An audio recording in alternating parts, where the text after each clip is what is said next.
Good afternoon, everyone. Welcome to the talk. Today we have Dr. Krishna Ravi Srinivas, who is consultant with the Research and Information System for Developing Countries, New Delhi. Is here to give us a talk on do-it-yourself synthetic biology, biohacking, democratization of science and social good. Before joining RIS, he was at the Indian Institute of Management as a faculty. And before that, he was in the South Center, Geneva, New Zealand, as postdoctoral fellow. He has his PhD from National Law Schools of Indian University, Bangalore, and he had fellowships from Fulbright and postdoctoral research fellowship with South Center, Geneva. A few of his publications. Recent publications are book chapters in Science and Technology, Governance and Ethics, published by Springer. Synthetic Biology in India, Issues and Risk, Power and Governance, Risk, discussion papers. Intellectual Property Rights and Politics of Food in the Oxford Handbook of Food, Politics and Society, edited by Ronald J. Herring.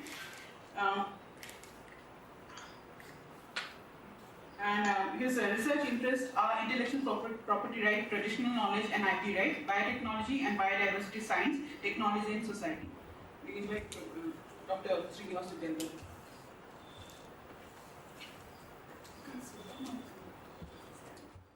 Thank you for attending this. Basically, my presentation is based on my work which I am doing as part of RI's work on synthetic biology. We started working on synthetic biology as a part of a project called Global Ethics in Science and Technology, the outcome of which is the Springer book. It's in open access. I can download it from the web.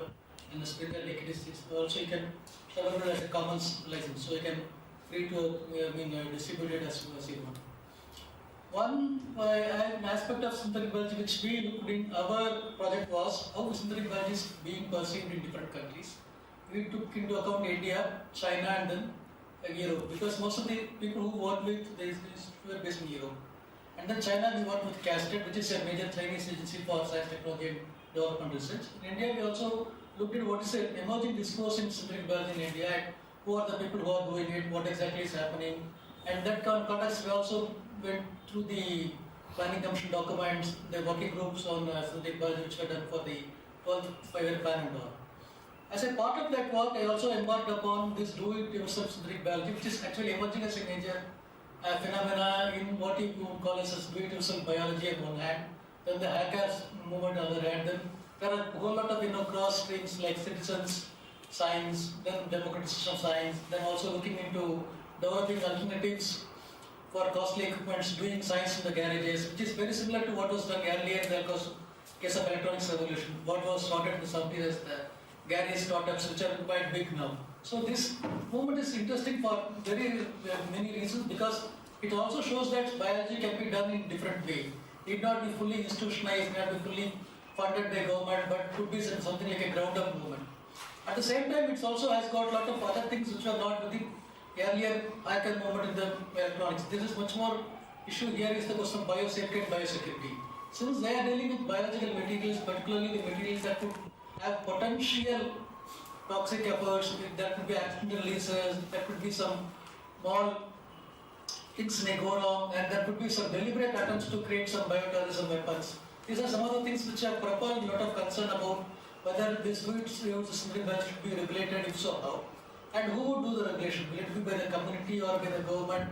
Or if it is to be by a single nation, it is fine, you can say it's government. But if this is going to be something like a global phenomenon, it is very easy for someone to working in Bangalore to share with something in Colombia, and then for someone to share again that with Beijing, and then cross national networks are possible in this type of work. So who will control it? Where does it stop and where does it begin? So my presentation is basically to give you an overview of what is happening in this, and to throw up some of the questions which are being addressed in the literature, and also to find out, to talk about that, why this is relevant in our context, because this provides an opportunity for us in many things, like we can democratize science, we can take science to more people, we can also involve a lot of young people who are particularly doing science for the sake of doing experimentation and innovations.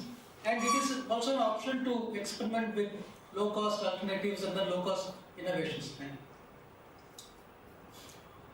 basically this DY Bio started as an amateur network in 2008 in Boston, but after that it has spread to many citizen countries.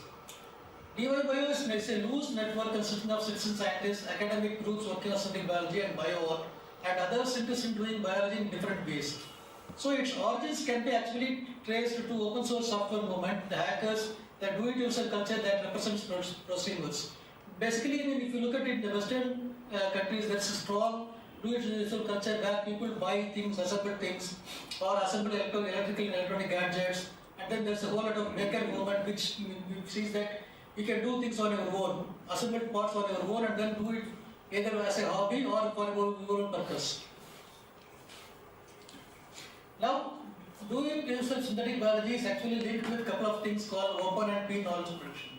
This peer knowledge production is very similar to open source, but it's much more extensive because peer knowledge production involves not just computer code alone. It involves open source models in drug discovery, open source models in biological sciences, open source models in agriculture, and a couple of other things.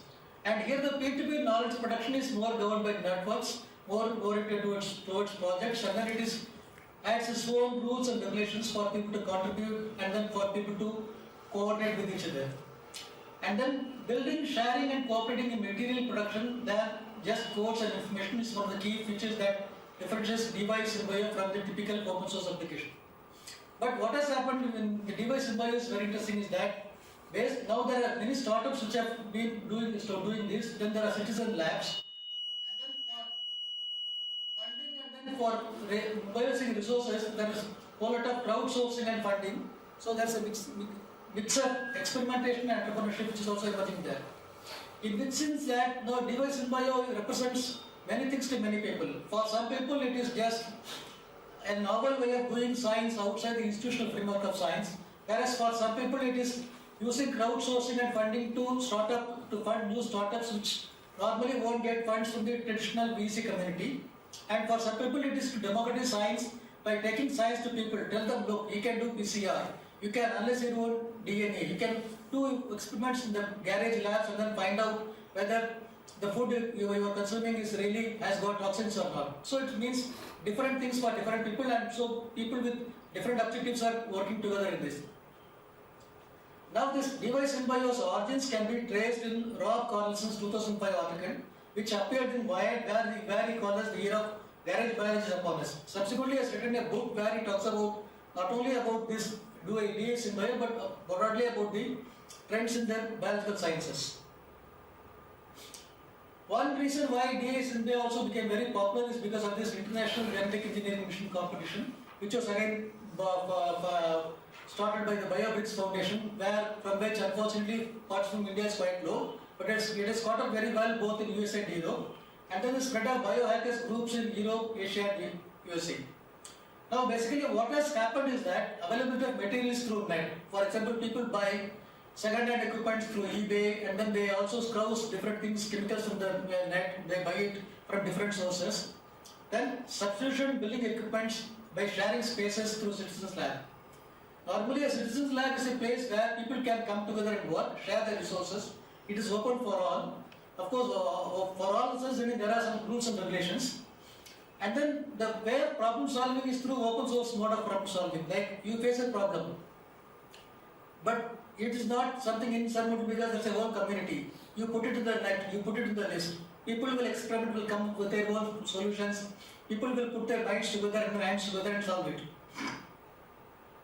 Which means that it is coming to the activist academics where mostly groups and students. Now this is the DY Bio logo, which I would explain now. But DY Bio, there are examples of that which started also with the Biopunk Manifesto. Biopunk Manifesto is similar to the Cyberpunk Manifesto which came in the 70s. Here it says that we assert our right to do research, freedom of inquiry and pursuit, understanding under one's own direction, similar to freedom of religion and free speech. This is very similar to the libertarian approach to the doing things, and then it gels well with the what you would call as the California culture. But DY Bio is an organization for the ever-expanding community of citizen scientists and DY biological engineers that value openness and responsibility. So their core values are, it should be openness and responsibility, which is again guided by a community of citizen scientists That's one way to look at it is that how people look at DY Bio is the example of this K. All. She was a postdoc, she did a PhD from Stanford. She realized that her father had got a hereditary disease. So to explain to him and to test whether she has the same genes inherited, she set up a garage, a small lab in her home, built up assembled and bought equipments which she browsed from different places, and then carried out mutations on DNA extract from her own body. She took her own example DNA and the analyzed and found that she has got the 2 alleles which carry that gene. So her idea is that people can easily experiment with their own DNA and then find whether they have got potential genetic mutations or not. Only thing is that you need to really work out on some of the protocols and other things. But how do you do it? How do you develop it to community is a problem, because not every time people can begin to start from scratch. So some of the people came up with a project called OpenPCR. As you all know that polymerase chain reaction is the most commonly used biological process today, and it is widely used in biotechnology. So much so that it has become ubiquitous. But one problem with the PCR is that it needs lot of training to handle PCR, and it's quite expensive. In the sense that normally it starts from $3,000 to $4,000, and it's not available for many people to afford it also. So this OpenPCR kit was made available at $599 to be assembled. It's an open source, and what they gave us is a hackable thermocycler with the instructions for it to assemble, and also to tell you that you have the right to improve upon it, share it with others, and then sell it. In the sense that it comes with the open source license, which means that you don't just buy a black box. You buy a kit which has got all the ingredients, all the grading manuals and everything, and the right to innovate, right to build upon it and then sell it as a product by you. So using that, what people have done is that they tell people how to sequence their own DNA, and then there's another kit which is called SFG, which is also used in combination with OpenCR. Now, in New York City's Community Bio Lab, which is again a biosecurity safety level 1 lab, it's offering courses to all and then work on their own projects, which means that you can join a course pay if you join a course, then bring your own material, use the facilities there. Either you can analyze your own gene, or you can start some new products, or you can take up some new initiatives to work on biotechnology. So this is some of the examples of DY Bio. And this is some of the pictures. This is the girl whom I just mentioned. This is the lab which she has set in her own house. And then she has been experimenting with this for some time now. And then this is the OpenPCR kit, which is available for anyone to buy. You can just buy it and then assemble the kit on your own. Then this is the gene laser kit, which is again available in the net. You need to just pay the amount and then it will be shipped to you. And then this is a lab picture where they assemble the OpenPCR kit sitting in a community lab. Now, one of the major issues in that SynBio and then do-it-yourself synthetic biology is that how do we approach it? There are a couple of people who have worked on the theoretical aspects of that as to how do we characterize this mode of doing science. Is it totally a different mode of doing science, or is it just something amateurish? What will be its potential and all? One of the earlier writers who wrote on this, Agatin, focuses on doing it by himself. She proposes that doing as an amateur, meaning working outside the professional organization of labor, biology becomes a medium to express the pressure of doing. So she says that here it is a pressure of doing that drives the people who are doing this do-it-yourself biology. On the other hand, Delphanty, who had done a PhD on this phenomena and the whole hacker phenomena, he says that agriculture has influenced do-it-yourself biology, and then he actually studied the two biohacker community in the East Coast and West Coast of USA, and then compared that with open science. He says that do-it-yourself biology represents the best of both Newtonian science and its values, and the open science with its own norms of community being organized in it. So he says that this is a remix of the Newtonian norms and the hacker ethic, which normally we think are totally different. We often think that Newtonian norms are applicable for guided science or the science which is done in labs funded by the governments with their own self-regulation. Whereas the hacker ethic is something which is totally outside the purview of normal way of doing science. So he says that Newtonian norms and the hacker ethics are brought into the life sciences, and biohackers are examples of that, which means that you take up totally different values, mix them together, and then you build a community around it. He again cites Luke Batansky and then Lawrence the work and the imperative to justify one search for new ethical law. He understands such mix as a symptom of the crisis in the proprietary regimes of biotechnology. He points out that often people are dissatisfied with the proprietary regimes in biotechnology, which puts a lot of restrictions in sharing, or you have to give priority for IP rights, and then you have to have your own transfer of materials through standardized FTAs, and then freedom to operate regulations and all. So he says that hacker culture is trying to overcome some of these limitations which have actually crept into the normal way of doing science by limiting people working on different things through MTAs and other means. On the other hand, Sophia Roos, she's a historian of science based in Harvard University. She has studied this phenomena and then she has actually written about the evolution of SynBio open source in that, and she says that after the genetic petition of the 90s and 80s, we are witnessing the return of the biological as a crafted substance, and then the DI Bio network is an example of this return. Why she calls this a crafted substance is that most of these people who do this, assemble things on their own, they do it more as a craft than as a way of doing science, and it is way of, further she says that it is way of how the guilds were organized earlier. Craft guilds were organized, people did things on their own, they built their own equipments, then they also started doing the guild norms and cooperated with each other. There are a lot of similarities between open source and do-it-yourself biology. Major similarity is that both allow the users the freedom. Open source principle is that you have the freedom to work upon, freedom to innovate, freedom to collaborate, and the freedom to share. And then so both allow users to developers and innovators, sharing and allowing modification by others, open source approach to problem solving. And then this is again guided by OpenGL and very similar licenses which give you the right to modify, and then you also allow that others you will bind others with the same right that they will modify, but they won't claim any full proprietary over that. But the major difference is that DY Bio is more not just code, it's much more than that. So it involves access to materials and lab and needs ability to work with biological materials. Whereas often open source projects, people can try and do things, you need a lot of time, you need a lot of skills to code. Whereas here access to materials is actually equally important than just knowledge. So although it is inspired by open source, it is not software oriented, it is broader than that. At the same time, what we find which is really interesting is that people are combining both open source hardware, they are also combining equipments like the software, things like Raspberry Pi, Arduino and all, and then they combine that with DY Bio, which means that you build a sensor and then from that sensor you take the input, use that input to DY Bio and to analyze biological materials. Open hardware, as you all know, is an emerging phenomenon where the open source principle has been transported to hardware. The open source hardware is easily available for anyone to make and assemble and then work upon and then improve upon. This is again similar to open source and encourages users to build, modify and improve.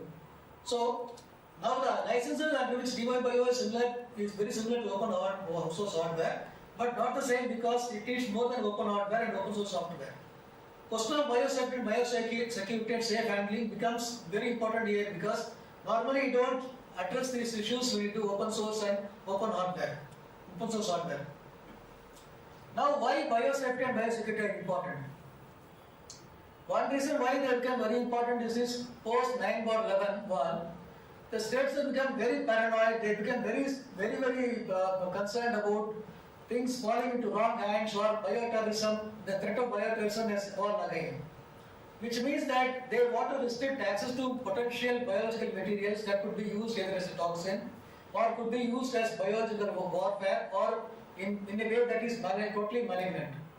So the question here is that when do-it-yourself biology is resting upon communities and loosely organized amateur groups and also people who are trying to learn by doing, who are not typical scientists. Typical scientists undergo training in biosafety and biosecurity. They know the norms of how to, protocols, SOPs and also they know how to handle biological materials. But when people try to do it through citizen science or hacker labs or biohacker labs, they may or may not be aware of these things. By inadvertently they may harm themselves as well as others. So what would happen in case if DY spreads far and wide? Is there a potential that people may do something wrong by intention or by mistake? How to control it became a major issue. Again, accidental release and unsafe handling of biomaterials. The third key question is how to trust them. In case of traditional typical scientists, the trust is inbuilt because it is not people who just do things, but there's a whole lot of institutional framework, whole lot of institutional biosecurity guidelines, and then labs with different levels of security, and then protocols and everything, and then there is stringent monitoring of materials being handled and then how they are being used. So who will oversee these do-it-yourself bioactivities that are outside the traditional institutions? One way to address these questions is that the community, DY Bio community itself undertook its own audit. People decided that they would work with FBA. So what did they do? They entered into dialogue with FBA. FBA organized courses for them.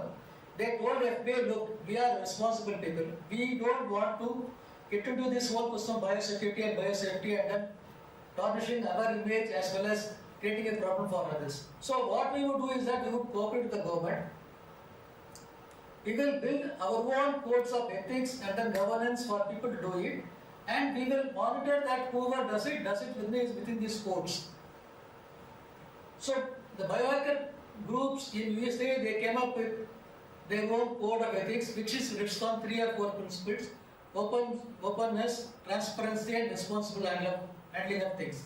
Similarly, the groups in USA came up with a much more larger code of ethics, which had other principles as well, including the freedom to operate, openness, transparency, and all.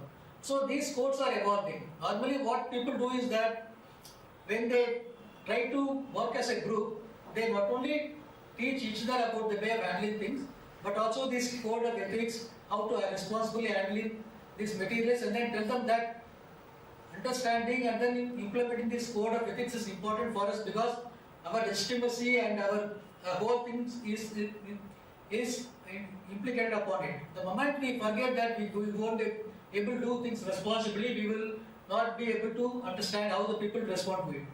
Why this has happened is that there have been some instances where in the earlier experience with bio-art.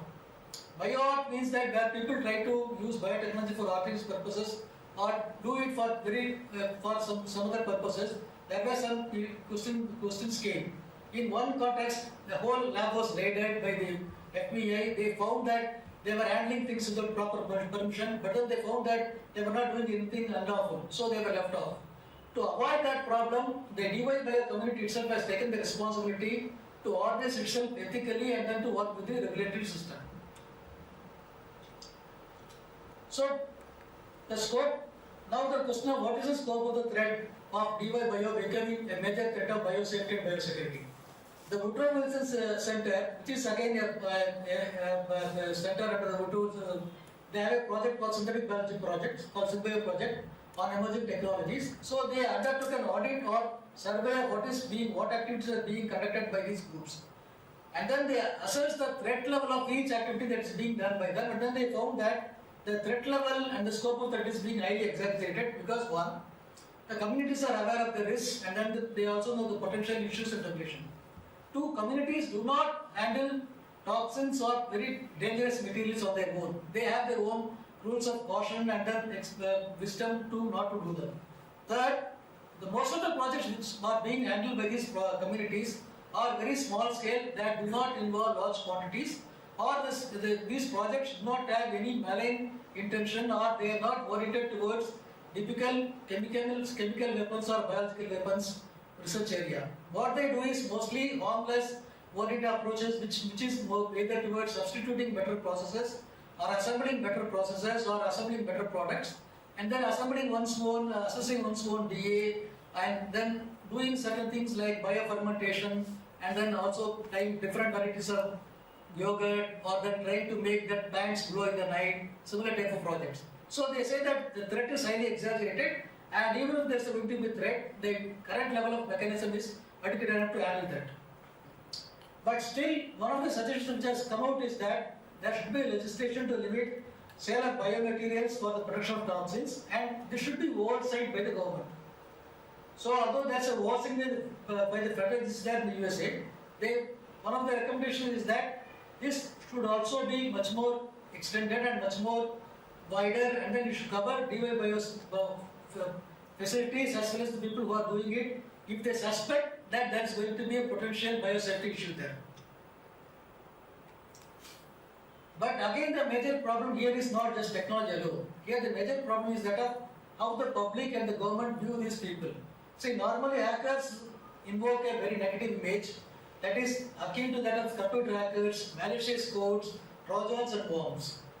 But most biohackers are not creating anything new toxins or similar stuff. They are working with current process, often work around using fabricated equipments, substituting one for another.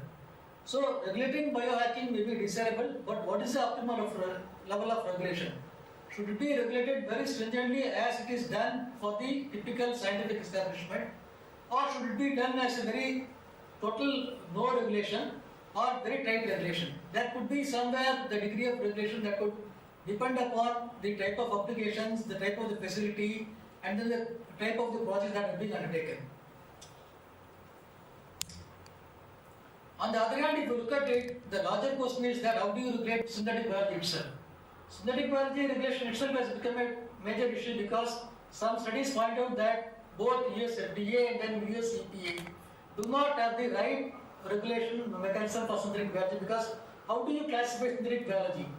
That itself has become a major issue now. So the current regulations inadequacies have been studied, but the major problem is that they take into account the regulations as applicable for typical scientific experiments in the scientific institutions.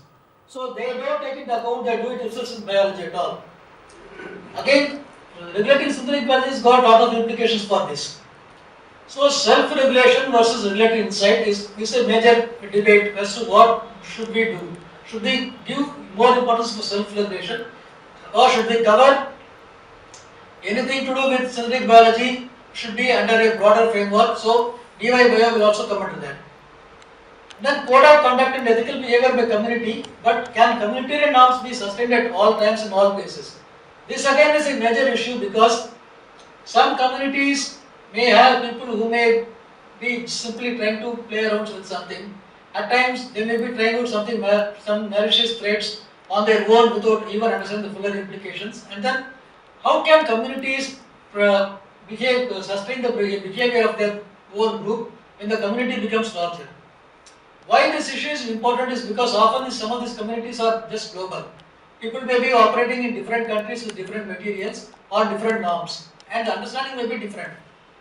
Because biosafety norms and declaration of biosafety also varies from country to country. In some countries, they may not be totally fully regulated, or most of the things may be outside the institutional purview. Whereas in some countries, the regulation could be quite stringent. So how do you ensure that when these type of activities are spread across the globe, people sharing codes through this internet, sharing materials through courier, and then working together through various ways, how do we ensure that some sort of biosafety is being built in and some regulations also there? Yeah, via media that has been suggested is that there should be something that could be between extensive oversight and self-regulation. One idea which has been talked about is that the community itself needs some capacity building in biosafety. And then another idea which is now being invoked is that there is a whole concept of responsible research and innovation, which is becoming very popular in the USA. In fact, if you look at it, the European Commission's projects are now evaluated using this framework of responsible research and innovation as one of the criteria. So this concept can be used to inculcate self-regulation and DY-Bio, and then using this we can audit and assess the DY-Bio experiments, processes and then projects. Then the DY-Bio synthetic communities can voluntarily share information, their ability to develop protocols for garage biology and synthetic biolabs, which means that they can share the information not only among themselves, but also with the regulators, also with the municipal authorities and different state agencies and others as to, look, this is what we are doing, this is what our activity is. So that we are for transparency and we are for ethical norms. Understanding DY-Bio is important because biotechnologies in bio are largely institutionalized fund or project driven. And then the whole question of ownership and IP issues. Funding and priorities determined by the funders like NSF and institutions rather drive the direction of these both synthetic biology and biotechnology. And these are closely linked with corporate science and corporate support for frontier science. And these are top-driven models. Since that it's the institutions, funders, and the people who lead teams, they decide the direction of the science, the projects that will be undertaken, the time, the objectives, and everything. On the other hand, DYBio is citizen group driven, amateurs and their interest building own equipments, doing science through novel small scale projects. So this is not a typical big science thing. Hacking culture, sharing culture that is outside institution space of science. Which means that understanding this within the typical scientific norms is not always possible. User innovation, learning by doing, mixture of craftsmanship and doing science is again a major issue here. So it is DYBio in one sense is both inside and outside the institution of science. It is in the margins. It is in the margin space. It is somewhere not fully inside, not fully outside. But the major impetus come from citizen science. As we all know that citizen science has evolved rapidly in the last few decades.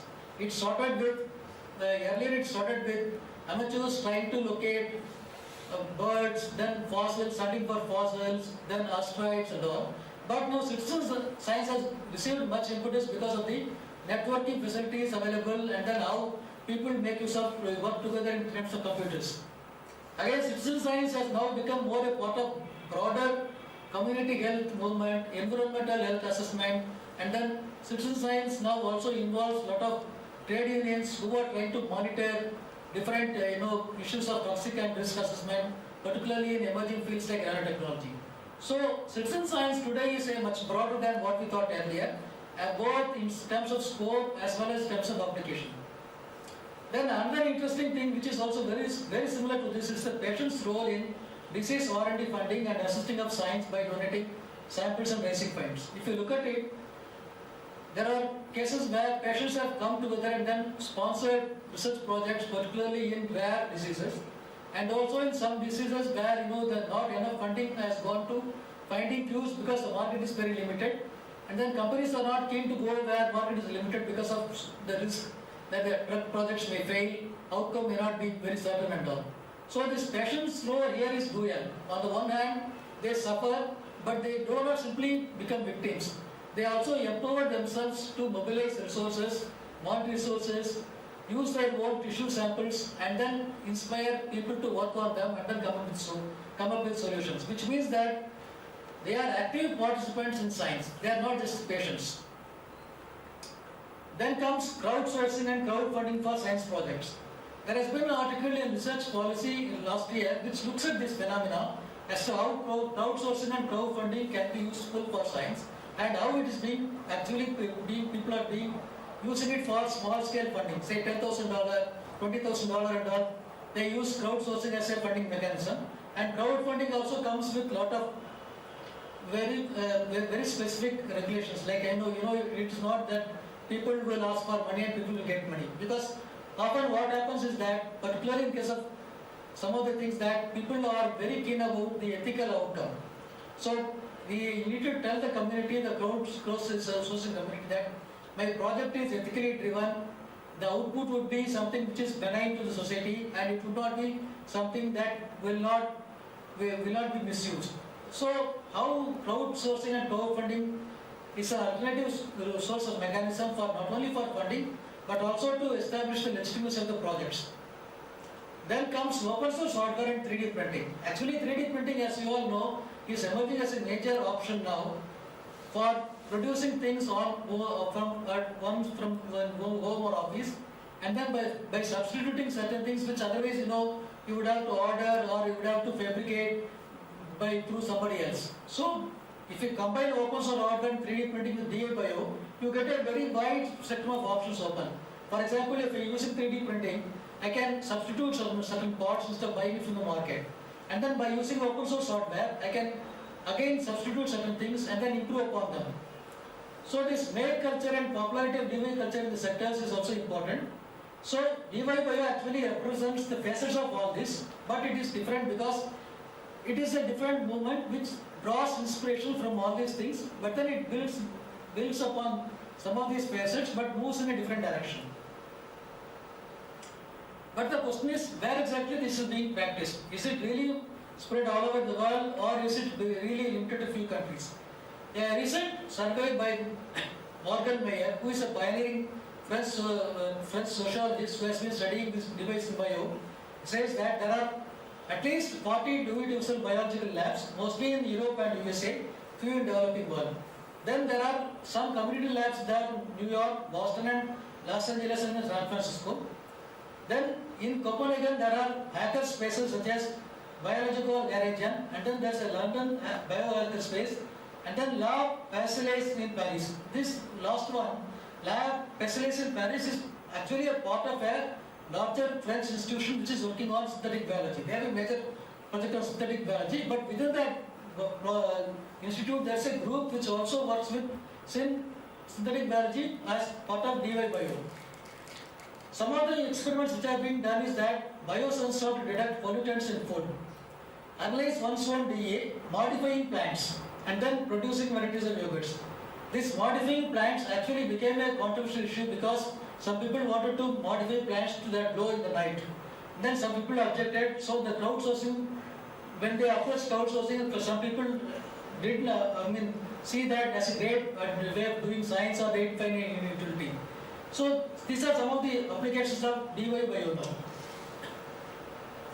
But I think in our context, what is more relevant for our countries is that it represents an opportunity to bring in more students, amateurs into doing science and learning science. Because it kindles enthusiasm, it kindles interest. When people try doing things on their own with their own hands and then applying their own mind, it tells them that science is not something like black box science. You can do things on your own, build your own equipments, learn by doing attitude. It encourages substitution, garage biology and building cheap but effective instruments, which means that we can mobilize a lot of resources, mental and physical and then cultural, to build up equipments which need not be expensive, which could still be effective. And then we can use the open source approach for collaboration and sharing, and then the decentralized mode of doing science. Why this is important is that often people perceive that science means centralized mode of science, huge institutions, huge labs, people working with $100 million, $10 million budgets, large projects and all. On the other hand, DY Bio is small scale projects, decentralized way of doing science to start with. For example, DY Bio can be even started in high schools, middle level schools, high schools, and then expanded into college levels, so that people will learn the idea of doing science with their own hands, experimenting right from the high school level itself. This is more community driven and project oriented than traditional science. Why this is community driven is that, suppose I find that there are some problems, or a group of people who have inherited some disease which is inherited, then they can come together, analyze their own genome, try to understand why it is happening, what is the potential of somebody else getting it in the future and all. So such type of community-driven science project is much more feasible in DY Bio than in traditional science way of doing science. And this is very, very important where access to lab is limited and funding is limited. Then one important thing is that garage culture in Silicon Valley resulted in the birth of companies like Apple, and then later they became leaders. So the idea here is that start small, think differently, innovate and grow. This can be replicated in DY Bio in developing world, because what we need in India is not that we need to really have very big companies, rather lots and lots of small companies starting on very novel and innovative way of doing things in life sciences, coming up with small products and then scaling them up and then venturing out into a larger one. This is one way of doing entrepreneurship in a different way in India. And then science outside the institutional framework brings in different actors and stakeholders. So this could be used to popularize science, communicate science and inculcate scientific temper. This, if we start doing it from the high school level, we can build at least 100 or 200 or 300 students in each major city who are familiar with some of these things, and then they on their own will take the thing forward. So this could be again linked with citizen science, but it needs an enabling milieu and supporting culture than big money and grand project funded by state. And this can be started at any level, and then it can be extended at any level. It can be done by institutes like NCBS and IAC, it can be done by small level high school also. So it is something that is suitable for different levels. It can be linked with projects like open source drug discovery. There are going to be other similar projects in life sciences. DY-Bio projects can be linked together, and then they all can work together in tackling a major issue or a major problem by modular approach towards problem solving, which is the way open source drug discovery and other projects work. So the summary here is that it provides a different way of doing science, mixing amateur culture and citizen science. It can supplement institutional science and has got great potential in countries like India. It needs regulation but not controlled by state. So it can become an open source equivalent biosciences, paving way for novel arrangements and structures to do science. So with this I would stop. Basically I would also now tell you a few things about what we worked on synthetic biology in India. When we started looking at what is happening in synthetic biology in India, we went to a couple of institutions and talked to people. And then we also looked at what exactly the people in the policy making level are thinking about. For the 12th five-year plan, the government appointed a working group which actually talked about resources in synthetic and systems biology in India. That working group document came with a very good document. It talked about the potential of synthetic biology in India, but it also identified that India should use more opportunities like iJump for people to work in synthetic biology. It also talked about responsibility. It also talked about public engagement in science in India, and then how public would be involved in synthetic biology in India so that the problems of public misunderstanding synthetic biology can be avoided. So based upon that and as a part of this project, we analyzed the discourses on synthetic biology into three heads. One is that the innovation discourse, risk and control discourse, and then the question of novelty. We found that the innovation discourse is very dominant not only in India but also in Europe as well as in China. Then the question of risk and control. Then risk and control becomes a dominant discourse, particularly in the context of the where state leads to science. And then the novelty discourse becomes very important when something like synthetic biology makes its appearance. People think it's too novel or it is not treated as very novel enough to be classified as a separate discipline. Our comparative work with other countries also showed that in case of India, synthetic biology is more oriented towards biofuels. Very few projects are outside the biofuel framework and most projects are oriented towards biofuel. Although there are some small startups and then small initiatives here and there which try to link up bioinformatics with synthetic biology, and then some of the people who are working on algal biofuels also trying to look at synthetic biology and all. On the other hand, we also found that among the community people who are aware of it, there's a strong sense of adhering to biosafety and biosecurity norms, who they feel that current regulation is good enough for us to do synthetic biology in India. If there are going to be issues, later we would address them, but right now we don't want anything new on this. So basically our work on synthetic biology also looked at public perception in other countries, but we didn't have any major survey in India. So with these things I stop. Now we can have some question and answers.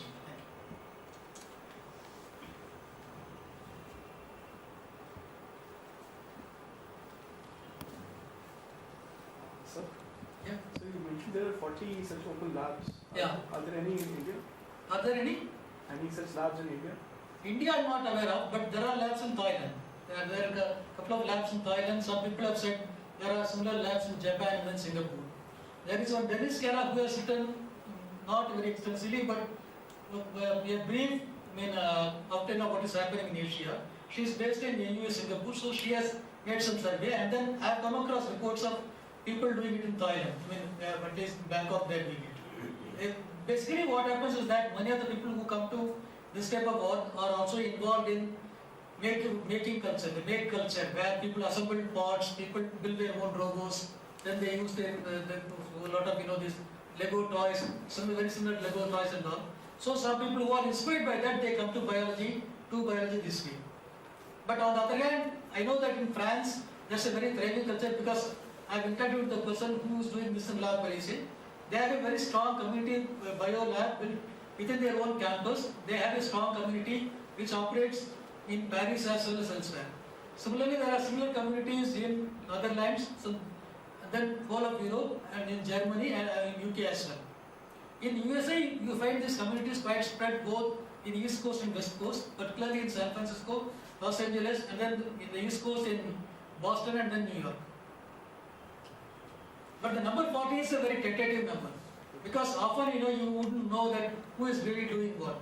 So since he has studied this phenomena extensively, he has arrived this number 40.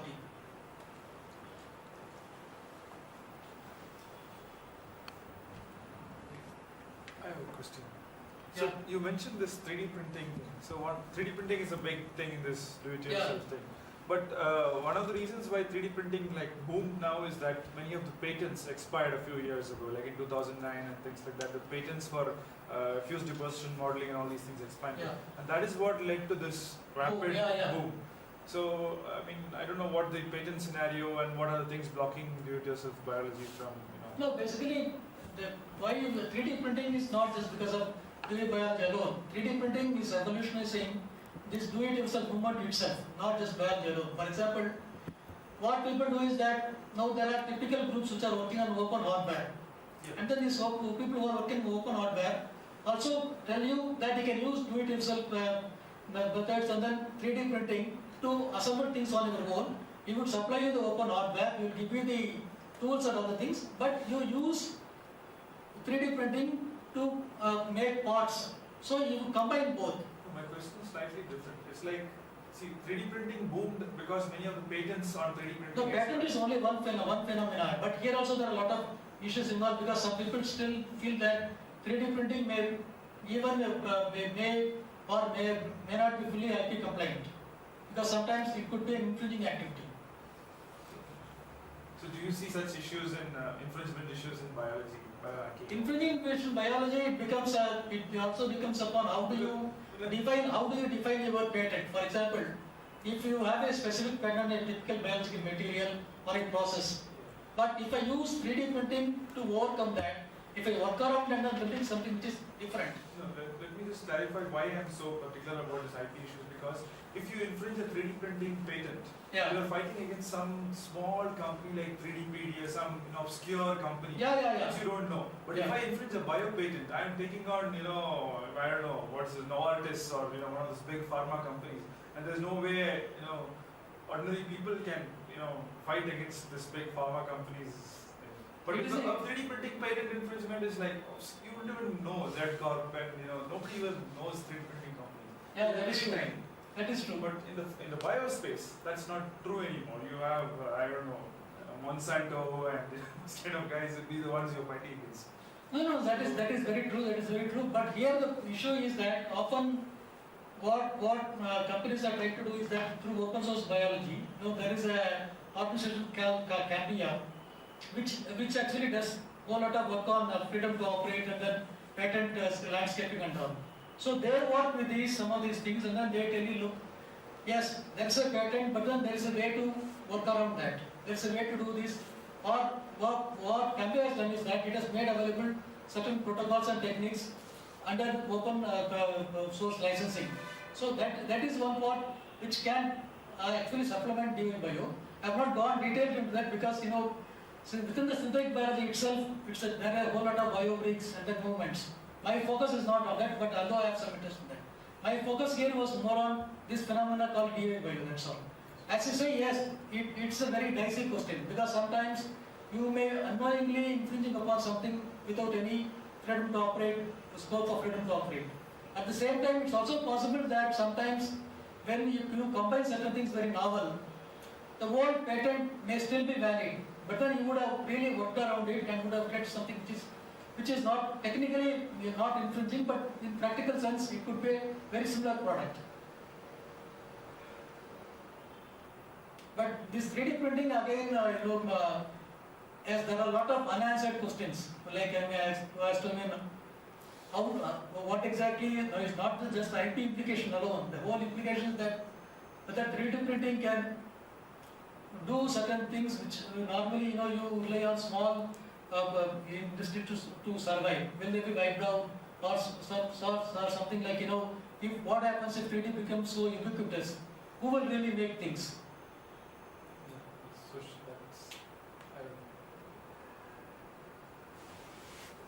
Yeah.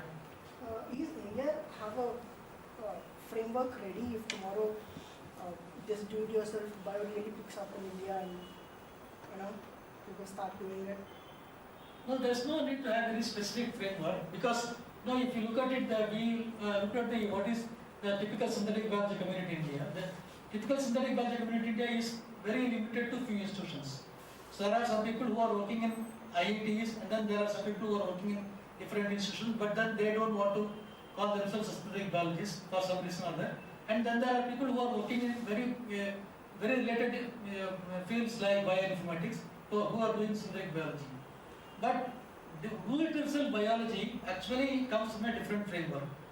But when it comes to regulation of synthetic biology in India, the current regulatory framework which is applicable for biotechnology in India is applicable for that. So our study found that the framework as of now available in India for synthetic biology is adequate, and that is what the community also feels. In case of later, if there is any need to modify it, it could be done. For example, you have institutional biosafety committees, then you have this RCGEM, regulatory committee for genetic, then you have this very specific committees and institutional mechanism at different levels. So right now the framework is there good enough to do anything with synthetic biology. There is no doubt about it. But the question here is that is there a question of do-it-yourself biology community in India? What is your answer to that? That was his question. My answer is that you need to start an initiative. For example, if tomorrow the government if the state decides that some institutions like NCBS or IEC will inculcate this, will teach these things to say about 10-15 high schools within Bangalore, train them in these things. Also involve people who are also doing citizen science, build them small kits, teach them with small things like how to take samples of your own DNA from your own through swabs, analyze that, then popularize it, then certain things may happen. But what is interesting to me is not that, it will also help people to work around. It will help people to find out cheaper alternatives and substitutes. Because these PCR kits, they are now selling at 599, 399 and all. In the years to come, the prices may even come down as well. And somebody may come up with a better alternative because these are not very protected or proprietary products, in the sense that they don't come with as a black box. They come with instructions, they are not covered by patents. So you have the right to improve upon and then share. Which means that you are not bound to any specific platform technology or you are not bound to any specific technology as such, you are free to innovate on your own. So in that sense, it comes with the freedom to learn and freedom to operate and then the freedom to innovate, which is a very different way of not only telling people how to do science, but also trying to do things on their own, experiment on their own, put people coming together and then trying to do some things. So I think for me it is not just individuals, but curious individuals driven by the motive, collaborative approach, it can do things. But how to go about it, again, we don't have any major plan. Unfortunately, what happened in India is that the 12th five-year plan, there was no specific budget for synthetic biology. Although it was identified as a major issue, DBT focused more on biofuels, and then CSIR focused on certain other aspects, but then nothing much has happened beyond that. So they didn't even think of giving any specific money for people to participate in international genetic engineering mission conferences at all. So which means that the initiative of the government is absolutely lacking.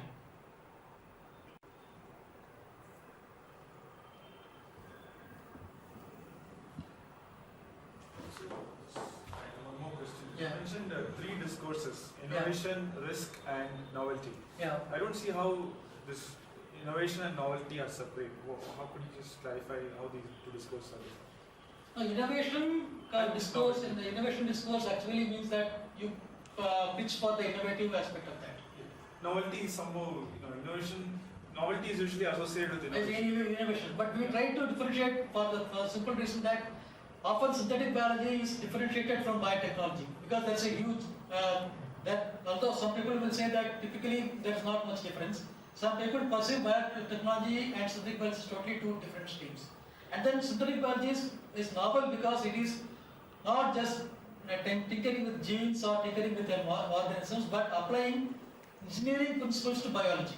So in that way it is novel. It is not traditional genetic engineering, genetic modification, biotechnology. So that is one way we wanted to look at how it is looked at as a novel approach or novel technology as such. But the paper is now you can download it from RI's website, it is available there. And then this book is also available as a open source book or free to download from Springer website. So if you go through that, you would understand as to how we have tried to look at these things. What's the title? The title is, I can even show you the book, it is The Global Governance in Science and Ethics.